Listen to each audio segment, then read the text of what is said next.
This is the review of Marathi play Mi Nathuram Godse Boltoy. आज का review बहुत खास होगा क्योंकि आज बात करेंगे एक मराठी ड्रामा की जो बताती है कि नाथुराम गोडसे एक ऐसे व्यक्ति थे जो कि गांधी जी का बहुत ज्यादा सम्मान करते थे। फिर ऐसा क्या हो गया जो नाथुराम गोडसे गांधी को मारने पर विवश हो गए। मुझे ऐसा लगता है कि आज का दिन विशेषकर इस रिव्यू के लिए सबसे उपयुक्त है।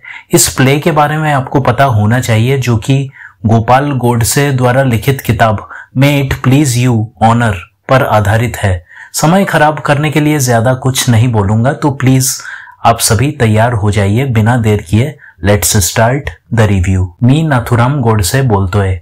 दोस्तों, मी नाथुराम गोडसे बोलतोय का मतलब है मैं नाथुराम गोडसे बोल रहा हूं, यानी this is Nathuram Godse speaking. इस मराठी नाटक यानी ड्रामा के निर्देशक हैं संजय बेलोसे। अभिनय करते दिखेंगे कौस्तुभ सावरकर, हेमंत पेंडसे, उदय सबनीस, संजय बेलोसे और कृणाल लिमाये। स्वतंत्रता पाने को अहिंसा का पाठ पढ़ाते हैं, लाखों निर्दोषों के प्राण बलिवेदी पे चढ़ाते हैं, भारत माता की सुंदर मूरत को कर डाला खंडित, भारत के इतिहास को और किया रक्त रंजित, समझ सकता ये सब वही जिस पर है बीती, हिंसा का कारण बनी अहिंसक लोगों की नीति। ये नाटक शुरू होता है नाथुराम गोडसे के लंबे मोनोलॉग के साथ। This play starts with a long monologue by Nathuram Godse. Nathuram Godse दर्शकों से बात करते हुए उन्हें अपने जीवन के बारे में बताते हैं। उनके मन में क्या दर्द था और वो क्या चाहते थे, ये सब बताते हैं। नाथुराम गोडसे अपने गुरु तात्याराव सावरकर जी के बारे में बताते हैं। नाथुराम गोडसे के शब्दों से ये पता चलता है कि उन्होंने किसी शौक के चलते या अपने मनोरंजन के लिए गांधी को नहीं मारा, बल्कि उनके हृदय को आघात पहुंचा था कुछ नीतियों से जो कि अंततः देश के लिए विभाजनकारी और कई निर्दोष हिंदुओं के लिए विनाशकारी सिद्ध हुई। स्वतंत्रता और विभाजन भारत के कई हिंदुओं के लिए कितने भयानक और विनाशकारी सिद्ध हुए, ये इतिहास के पन्नों में दर्ज हो चुका है। नाथुराम गोडसे का किरदार खुद दर्शकों को अपनी कहानी सुनाता है और जब सही समय आता है तब मोनोलॉग को विराम दिया जाता है। उसके बाद आते हैं मंच पर अन्य किरदार जो गोडसे की अनसुनी कहानी को आगे बढ़ाने में उपयोगी सिद्ध होते हैं। कौन थे वो जिनकी सहायता नाथुराम गोडसे को मिली थी? गांधी को मारने से पहले नाथुराम गोडसे के दिमाग में क्या चल रहा था? उन्होंने गांधी को क्यों मारा? ये जानने के लिए आपको ये प्ले देखना पड़ेगा। To know this you have to watch this play. अब आप जानना चाहेंगे कि ये प्ले कितना लंबा है, तो मैं आपको बता दूं ये प्ले 1 घंटे और 40 मिनट का है। जिस तरह से फ्लो में ये प्ले चलता है उससे गति पर दर्शक का ध्यान ही नहीं जाता। It's very very engaging. अब आप जानना चाहेंगे परफॉर्मेंस के बारे में, तो आपको बता दूं जितने भी अभिनेता इस नाटक में देखने को मिले सभी बढ़िया है। फिर चाहे वो नाथुराम गोडसे की भूमिका निभाने वाले अभिनेता हो या गोडसे से नफरत करने वाले पुलिस अधिकारी की भूमिका निभाने वाले कलाकार, सभी एक से बढ़कर एक हैं।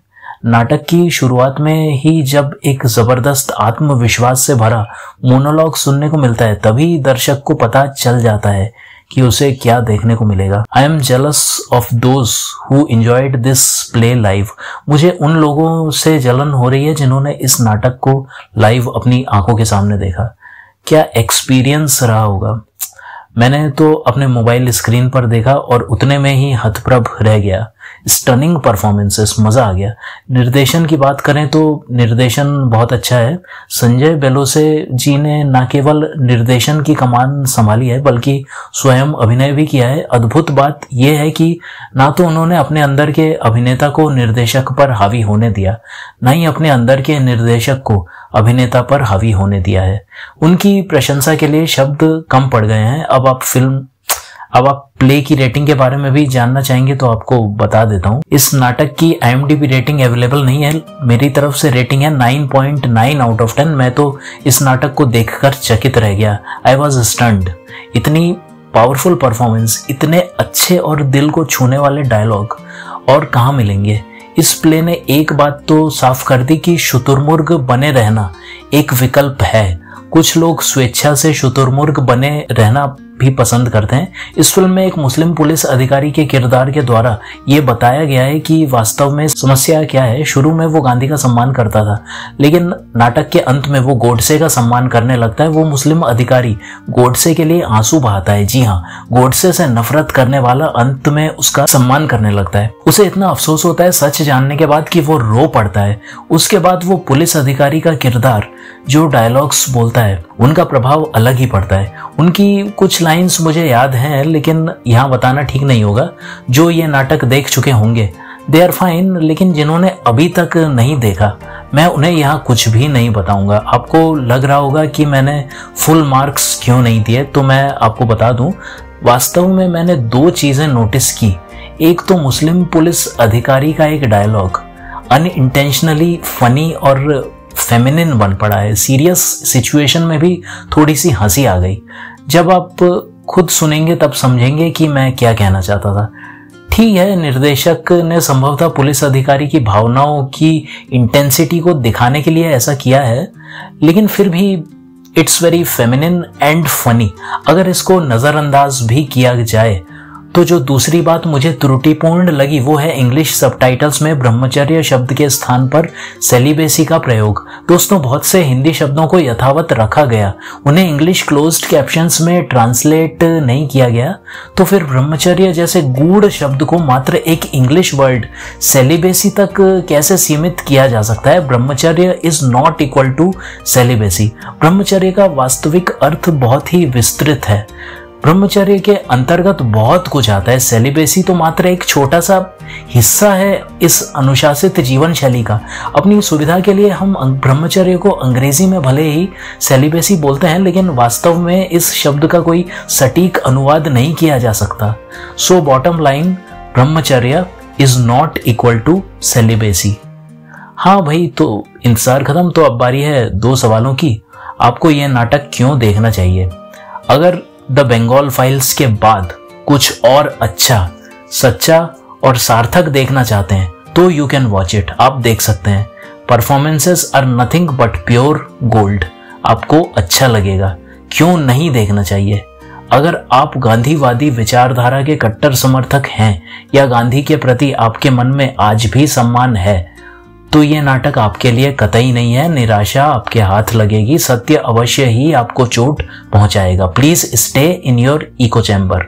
अब आप जानना चाहेंगे कि किस आयु वर्ग के दर्शकों के लिए ये प्ले सूटेबल है, तो वो भी अभी आपको पता चल जाएगा। दोस्तों, जैसा कि आप देख सकते हैं, हरी बत्ती जल रही है। प्ले में कुछ भी न्यूडिटी, वायलेंस कुछ भी नहीं है। कोई आपत्तिजनक दृश्य बिल्कुल भी नहीं है।